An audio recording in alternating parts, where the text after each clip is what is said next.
Hello, everyone. Your literary analysis essay will be a critical analysis of the lyrics of a song of your choice. Per the assignment's instructions, you cannot use Katy Perry's Firework. Even though it's a great song, it was used as a model for you in your study unit. It's important for you to remember that a critical analysis is an examination and interpretation of the message being conveyed by a work. You must dig deep as you read the song lyrics you choose and interpret the context and the meaning behind the song.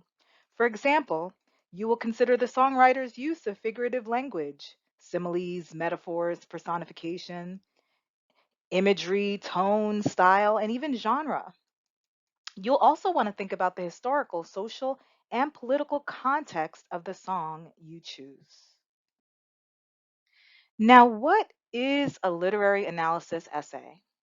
Well, literary analysis means closely studying a text, interpreting its meanings, and exploring why the author made certain choices. It can be applied to novels, short stories, plays, poems, or any other form of literary writing. A literary analysis essay is not a rhetorical analysis, nor is it just a summary of the plot or a book review. Okay? You have to start thinking differently here. Instead, it's a type of argumentative essay where you will need to analyze elements such as the language, perspective, and structure of the text and explain how the author, in this case, songwriter, uses literary devices to create effects and convey ideas. Now, just like most essays, your literary analysis essay must include an introductory paragraph that starts out with a sentence or two that hooks your reader. The sentences can be written in the form of a rhetorical question, which is a question that has no easy answers, such as what is the meaning of life? An anecdote, which is just a short story from an experience that relates directly back to your thesis statement. Startling statistics, a strong declarative statement, a quotation, or even a description.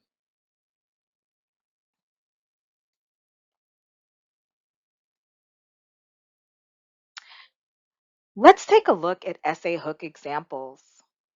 Here's an example of an interesting question. What if I told you the Earth has an unlimited amount of energy resources? Here's an example of a strong statement. The Constitution is not a contextual document, but a living document that needs to reflect contemporary America. Here's an example of a quotation. Without courage, wisdom bears no fruit, by B. Gratian. Here's an example of a statistic or a fact. Did you know that space smells like seared steak? After the hook in your introduction, your essay must present 3 to 5 sentences of background information that relates to the main idea of your essay. Background information helps readers determine if you, as a writer, have a basic understanding of the research problem or the issue being investigated and promotes confidence in the overall quality of your paper's findings. Background information should include issues or problems you have noticed, the reasons people should be concerned about these issues, the reasons these issues or problem happen, include historical context, current events, and other information you think readers should know before diving into your thesis statement. After you have presented readers with background information, you must conclude your introductory paragraph with a solid 1 sentence thesis statement that lists at least 3 and no more than 5 points that you plan to discuss in this essay. I always give students the following formula for thesis statement creation, and it is topic plus opinion plus the 3 reasons you feel that way or points you plan to discuss equals your thesis statement. Let's take a look at an example of a thesis statement for a literary analysis essay.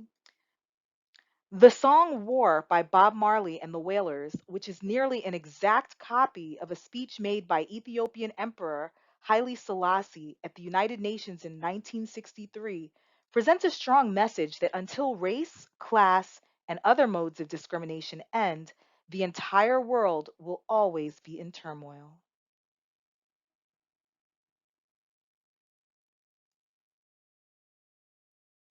The body paragraphs within your essay must start with topic sentences that relate directly back to one of the 3 to 5 points you listed in your thesis statement.